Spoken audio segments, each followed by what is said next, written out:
नमस्कार दोस्तों, स्वागत करता हूं एक बार फिर आपके अपने चैनल अपनी पढ़ाई 3.0 पे। तो आई होप आप लोग मस्त होंगे। तो दोस्तों आइए यहाँ पे शुरू करते हैं।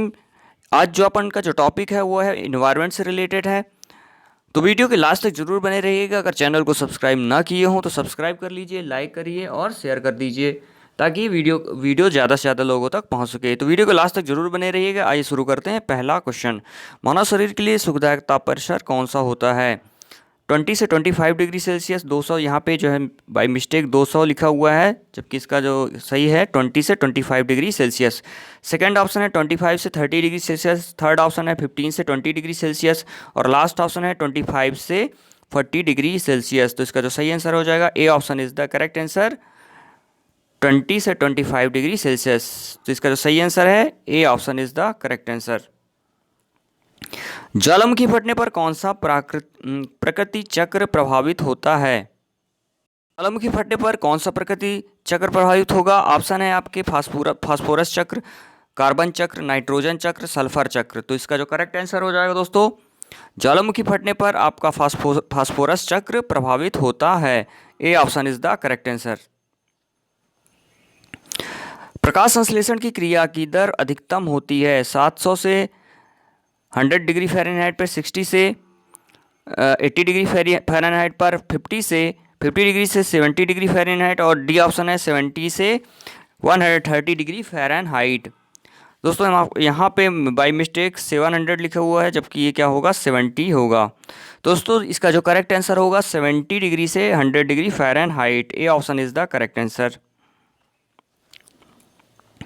अगला क्वेश्चन देखते हैं, कौन सा सबसे कम ताप परिसर को बर्दाश्त कर सकता है? घोंघा, दीमक, टोंड, आयस्टर। तो इसका जो सही आंसर हो जाएगा, करेक्ट आंसर हो जाएगा, वो होगा ए option is the correct answer, घोंघा। घोंघा जो होता है सबसे कम ताप परिसर को बर्दाश्त कर सकता है। नेक्स्ट क्वेश्चन दोस्तों देखते हैं, लंबे ताप परिसर को सहन कर लेने वाले प्राणी कहलाते हैं यूरीथर्मल, एनथर्मल, स्टेनोथर्मल, इनमें से कोई नहीं। तो इसका जो सही आंसर हो जाएगा A option is the correct answer, eurythermal. Next question है, मूंगे कोरल की चट्टानें स्थित हैं 30 degree north to 30 degree south प्रशांत महासागर, 10 degree north to 10 degree south भूमध्य रेखा के पास। तो इसका जो सही आंसर हो जाएगा A option is the correct answer, 30 degree north to 30 degree अक्षांश। A option is the correct answer. संसार में पर्यावरण जागरूकता की शुरुआत किसने की थी? Rachel Carson, William Hewett, EP Odum, AG Tansley. तो इसका जो सही आंसर हो जाएगा A option is the correct answer, Rachel Carson. कौन सा गर्म रुधिरधारू जंतु नहीं है? गौरैया, कबूतर, कोबरा, मनुष्य। तो इसका जो सही आंसर हो जाएगा मनुष्य, सी। माफ करिएगा, इसका जो सही आंसर होगा, जो सही आंसर होगा वो होगा cobra. Cobra is the correct answer. Next question दोस्तों देखते हैं, किस जंतु की लिंगानुपात ताप से सबसे अधिक प्रभावित होता है? किस जंतु की लिंगानुपात ताप से सबसे अधिक प्रभावित होगा? ऑप्शन है केचुआ, काकरोच, व्हेल, रोटीफर्स। तो इसका जो सही आंसर हो जाएगा rotifers, D option is the correct answer. अगला क्वेश्चन देखते हैं यहाँ पे,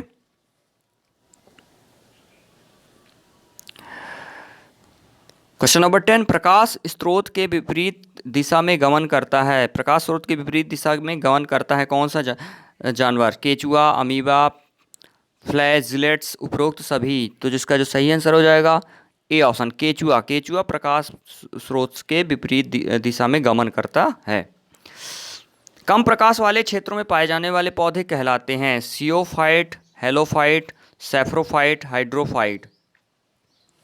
तो उसका जो करेक्ट आंसर हो जाएगा sciophyte. A option is the correct answer. जीव द्रव का पीएच मूल्य होता है, जीव द्रव का पीएच मूल्य क्या होता है?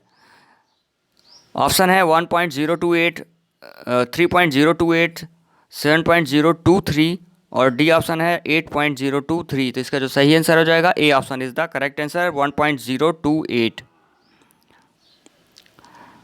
वायुमंडल में कार्बन डाइऑक्साइड गैस की आदर्श मात्रा मानी जाती है 3%, 0.3%, 0.03%, 0.003%। तो इसका जो सही आंसर हो जाएगा A option is the correct answer, 3%। Next question देखते हैं, वायुमंडल का सबसे परिवर्तनशील तत्व है कार्बन डाइऑक्साइड, जल वाष्प, ऑक्सीजन, नाइट्रोजन। तो इसका जो करेक्ट आंसर हो जाएगा दोस्तों ऑक्सीजन। वायुमंडल का सबसे परिवर्तनशील तत्व जो है वो है ऑक्सीजन। वायुमंडल की वह सीमा जिसमें ऊंचाई के साथ ताप गिरना बंद हो जाता है, काफी इंपॉर्टेंट क्वेश्चन है ये। ऑप्शन है क्षोभ मंडल, मध्य मंडल, आयन मंडल, बाह्य मंडल। तो किस लेयर में आपका जो ताप है वो गिरना बंद हो जाता है ऊंचाई के साथ? जैसे जैसे ऊंचाई बढ़ती जाती है ताप टेम्परेचर कम होता जाता है, तो वो है आपका क्षोभ मंडल। वो जो सब पृथ्वी की सतह से सबसे नज़दीक जो मंडल होता है उसको क्या बोलते हैं? क्षोभ मंडल। तो क्षोभ मंडल में जो ऊंचाई के साथ ताप जो है गिरना बंद हो जाता है। नेक्स्ट क्वेश्चन दोस्तों देखते हैं, जिसकी अंतिम सीमा अंतरिक्ष से आरंभ होती है। ऑप्शन है बाह्य मंडल, मध्य मंडल, आयन मंडल, समताप मंडल। तो जिसकी सीमा जो है अंतिम सीमा अंतरिक्ष से आरंभ होती है, तो इसमें से कौन सा सही होगा? बाह्य मंडल। कौन सा प्राथमिक सेल में सम्मिलित नहीं है? कौन सा प्राथमिक सेल में सम्मिलित नहीं है? ऑप्शन है ग्रेनाइट, बेसाल्ट, डोलोमाइट, कोयला। तो इसका जो सही आंसर हो जाएगा कोयला। कोयला प्राथमिक सेल में शामिल नहीं है। नेक्स्ट क्वेश्चन है, रॉस बी लहरों का संबंध किससे है? मौसम, महासागर, तालाब, भूकंपी पट्टी। तो इसका जो सही आंसर हो जाएगा A option is the correct answer, मौसम। मौसम का जो संबंध है वो रॉस बी लहरों का संबंध किससे है? मौसम से है। एक्वीफर का संबंध है, एक्वीफर का संबंध किससे है? पानी से है, भूमिगत जल से है, वर्षा जल से है, मिट्टी के कटाव से है। तो दोस्तों एक्वीफर का जो संबंध है वह है भूमिगत जल से है। एक्वीफर का संबंध भूमिगत जल से होगा। नेक्स्ट क्वेश्चन दोस्तों देखते हैं, महासागर जिसमें विरोधी दिशाओं में से दो धाराएं एक साथ चलती हैं। महासागर जिसमें विरोधी दिशाओं में से दो धाराएं एक साथ चलती हैं, वह कौन सा महासागर है? अरब सागर, प्रशांत महासागर, मध्य सागर, भूमध्य सागर। तो इसका जो सही आंसर है B option is the correct answer. तो इसका जो सही आंसर होगा वो होगा भूमध्य सागर, यानी कि यहाँ पे भूमध्य सागर जिसमें महासागर ऐसा महासागर है जिसमें विरोधी दिशाओं में से दो धाराएं एक साथ चलती हैं। फोटोकॉपी मशीन कौन सा प्रदूषक उत्पन्न करती है? ऑप्शन है ozone, methane, hydrogen sulphide, nitrogen dioxide.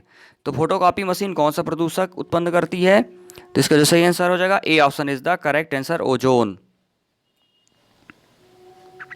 कमरे में फॉर्मेल्डिहाइड प्रदूषण का सबसे बड़ा स्रोत है। बर्तन, मोमबत्ती, फर्नीचर, फिनाइल। तो कमरे में फॉर्मेल्डिहाइड का सबसे बड़ा जो स्रोत है वो होगा फर्नीचर।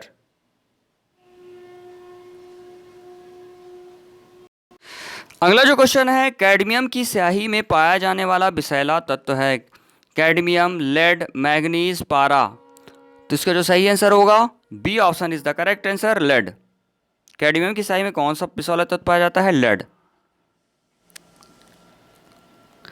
विश्व स्वास्थ्य संगठन के अनुसार वायुमंडल में निलंबित कणों की अनुज्ञेय सीमा कितनी है? 120 से 150 माइक्रोग्राम, 150 से 180 माइक्रोग्राम, 150 से 200 माइक्रोग्राम, 150 से 160 माइक्रोग्राम।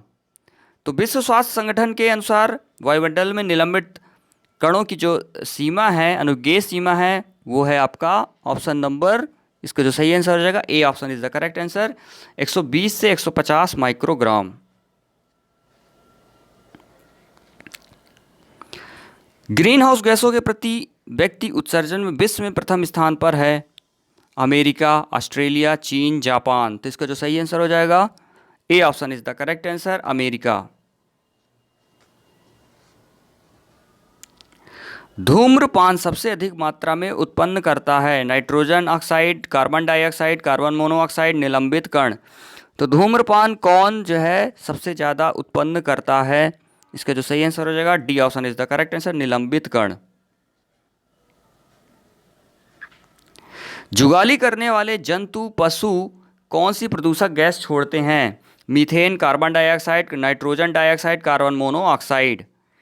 तो जुगाली करने वाले जो जंतु या पशु होते हैं वह कौन सी प्रदूषक गैस छोड़ते हैं? तो इसका जो सही आंसर हो जाएगा methane gas. A option is the correct answer. वातावरण में सर्वाधिक मात्रा में पाया जाने वाला प्रदूषक है प्रोपेन, मीथेन, ब्यूटेन, बेंजीन। तो इसका जो सही आंसर हो जाएगा B option is the correct answer, methane. वातावरण सर्वाधिक मात्रा में पाया जाने वाला प्रदूषक है मीथेन। कौन सी गैस अम्लीय वर्षा का प्रमुख कारण है? Sulphur dioxide, carbon dioxide, nitrous oxide, hydrogen. तो इसका जो सही आंसर हो जाएगा A option is the correct answer, sulphur dioxide. कौन सा हानिकारक पदार्थ नाभिकीय विस्फोट के बाद लंबे समय तक सक्रिय बना रहता है? ऑप्शन है आयोडीन 131, सीजियम 137, स्ट्रोंशियम 90, प्लूटोनियम 239। तो इसका जो सही आंसर हो जाएगा प्लूटोनियम 239 वातावरण में काफ़ी समय तक नाभिकीय विस्फोट के बाद भी बना रहता है। नेक्स्ट क्वेश्चन दोस्तों देखते हैं, किस उद्योग में कार्यरत लोग विसिनोसिस रोग से पीड़ित होते हैं? ऑप्शन है कपड़ा, कागज, प्लास्टिक, ग्रेनाइट। तो इसका जो सही आंसर हो जाएगा A option is the correct answer, कपड़ा उद्योग।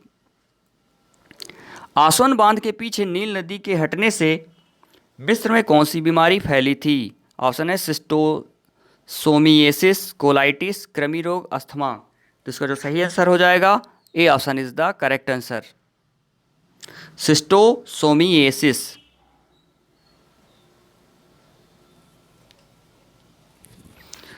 नेक्स्ट क्वेश्चन दोस्तों देखते हैं, क्वेश्चन नंबर 33। कोयला उद्योग में कार्यरत लोगों को कौन सी बीमारी हो जाती है? Pneumococcus, byssinosis, silicosis, asbestosis. तो इसका जो सही आंसर हो जाएगा A option is the correct answer, pneumococcus. अगला जो क्वेश्चन है आपका क्वेश्चन नंबर 34, निम्नलिखित में से कौन सा पदार्थ कैंसर कारक है? ऑप्शन है कैडमियम, क्रोमियम, ओजोन, पारा। तो इसका जो सही आंसर है B option is the correct answer, chromium. अगला को जो क्वेश्चन है, इटाई इटाई नामक बीमारी जो जापान में फैली थी का कारण था? Cadmium, chromium, ammonia, carbon. तो इसका जो सही आंसर है A option is the correct answer, cadmium.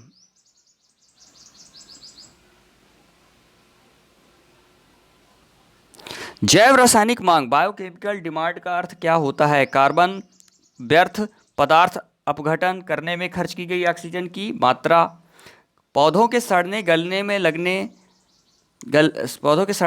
में लगी ऑक्सीजन की मात्रा, विघटित अकार्बनिक पदार्थ द्वारा खर्च की गई ऑक्सीजन की मात्रा, उपरोक्त में से कोई नहीं। तो दोस्तों बायोकेमिकल डिमांड, जैव रासायनिक मांग का क्या अर्थ होगा? तो दोस्तों इसमें जो सही आंसर होगा ए option is the correct answer, कार्बनिक पदार्थ जो अपघटन करने में, कार्बनिक व्यर्थ पदार्थ अपघटन करने में खर्च की गई ऑक्सीजन की जो मात्रा होती है उसको हम बोलते हैं बायोकेमिकल डिमांड। अगला क्वेश्चन है, नाभिकीय विकिरण की वह न्यूनतम मात्रा जो मानव के लिए हानिकारक मानी जाती है? ऑप्शन है 600 आर,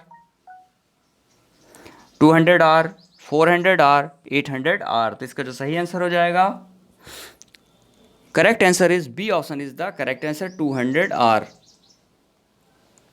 नाभिकीय विकिरण से बचने के लिए उपयोग में लाया जाता है potassium iodide, potassium nitrate, potassium sulphate, hydrogen sulphide. तो इसका जो करेक्ट आंसर होगा ए option is the correct answer, potassium iodide. Anthrax के जीवाणु से संक्रमित शरीर के परीक्षण की विधि है? एंथ्रेक्स के जीवाणु से संक्रमित शरीर के परीक्षण की विधि कौन सी है? PVR method, PCR method, MRI, CT scan. तो इसका जो करेक्ट आंसर होगा B option is the correct answer, PCR method.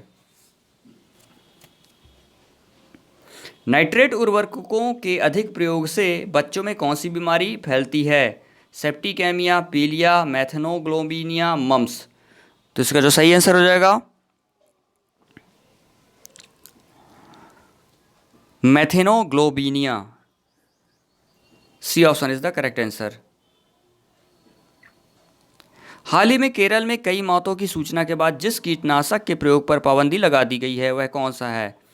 मेल्थियान, DDT, endosulfan, aldrin. तो इसका जो करेक्ट आंसर होगा C option is the correct answer, endosulfan. Ion trap mass spectrometry and laser induced breakdown spectroscopy उपकरण का उपयोग होता है एंथ्रेक्स का परीक्षण करने के लिए, एंथ्रेक्स का संक्रमण रोकने के लिए। हवा में उड़ते जैव प्रदूषण जीवाणु पकड़ने के लिए। उपरोक्त में से कोई नहीं। तो इसका जो सही आंसर हो जाएगा C option is the correct answer. हवा में उड़ते जैव प्रदूषण, हवा में उड़ते हुए जो जैव प्रदूषण जीवाणु के पकड़ने के लिए ITMSLIBS उपकरण का प्रयोग होता है। टॉम्स उपकरण का उपयोग होता है। टॉम्स उपकरण का उपयोग किस लिए होता है? वायुमंडल में ओजोन की मात्रा के मापन में, वायुमंडल के प्रदूषण की मात्रा मापन में, वायुमंडल में कार्बन डाइऑक्साइड की मात्रा मापन में, या वायुमंडल में वायु प्रदूषण की मात्रा मापने में।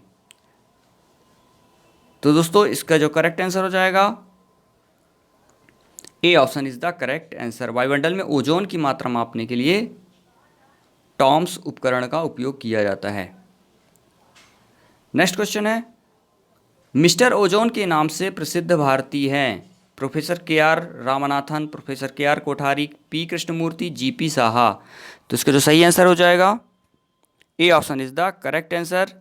Professor KR Ramanathan mister ozone के नाम से प्रसिद्ध भारतीय हैं। एंक्स के बचाव के लिए प्रयोग में लाई जाने वाली दवा है? माफ़ करिएगा दोस्तों, यहाँ पे एंक्स नहीं, एंथ्रेक्स के बचाव के लिए होगी। एंथ्रेक्स के बचाव के लिए प्रयोग में लाए जाने वाली कौन सी दवा है? ऑक्सीसाइक्लिन, एमॉक्सीसाइलिन, सिप्रोफ्लोक्सिव, उपरोक्त सभी। तो इसका जो सही आंसर हो जाएगा, इसका जो करेक्ट आंसर होगा वो होगा उपरोक्त सभी। ये सभी दवाएं एंथ्रेक्स के बचाव के लिए प्रयोग में लाई जाती हैं। भारत के लिए राज्यानुसार वन आवरण मानचित्र कौन सी संस्था बनाती है? राष्ट्रीय सुंदर संवेदन अभिकरण, वन शोध संस्थान, अंतरिक्ष उपयोग केंद्र, आर्थिक वृद्धि संस्थान। तो इसका जो सही आंसर हो जाएगा A option is the correct answer. राष्ट्रीय सुदूर संवेदन अभिकरण। गंगा नदी में आकृष्ट मांस से छुटकारा पाने के लिए किस जातीय प्राणी को बड़ी संख्या में छोड़ा गया है? डॉल्फिन, कछुआ, घड़ियाल, मगरमच्छ। तो इसका जो सही आंसर हो जाएगा B option is the correct answer, कछुआ। जैव मंडल पद नाम दिया गया था? BS वनरोदस, P नोजरेक, VI वनदिस्की, अल्फ्रेड गिवन। तो इसका जो सही आंसर हो जाएगा C option is the correct answer, VI Vernadsky. मैत्री आंदोलन के प्रवर्तक हैं? कल्याण सिंह रावत, सुंदरलाल बहुगुणा, वंदना शिवा, मेधा पाटेकर। तो इसका जो सही आंसर हो जाएगा A option is the correct answer, Kalyan Singh Rawat. कौन सा सुमेलित नहीं है? यहाँ पे परियोजना है और ये आरंभ वर्ष। Project Hangul 1970, project tiger 1973, Gir lion project 1972, गैंडा प्रोजेक्ट 1982। तो इसका जो सही आंसर हो जाएगा D option is the correct, गैंडा प्रोजेक्ट 1982। ये जो है सही सुमेलित नहीं है, बाकी सारे इसके आंसर सही हैं। तो दोस्तों यहाँ पे थे हमारे पर्यावरण से रिलेटेड बहुत ही महत्वपूर्ण जो एग्ज़ाम में पहले से ही आए हुए प्रश्न हैं। तो दोस्तों ये प्रश्न आपके लिए एग्ज़ाम के लिए बहुत ही इंपॉर्टेंट है। तो एक नए वीडियो में कुछ प्रश्नों के साथ, कुछ और अच्छे टॉपिक के साथ यहाँ पे अपन डिस्कस करेंगे। चैनल को अगर सब्सक्राइब ना किए हों तो सब्सक्राइब कर लीजिए, लाइक कर दीजिए और शेयर कर दीजिए ताकि ज़्यादा से ज़्यादा तक ये वीडियो पहुँच सके और आपको नोटिफिकेशन जल्द से जल्द मिले। तो अपना ख्याल रखिए, तब तक के लिए जय हिंद, जय भारत।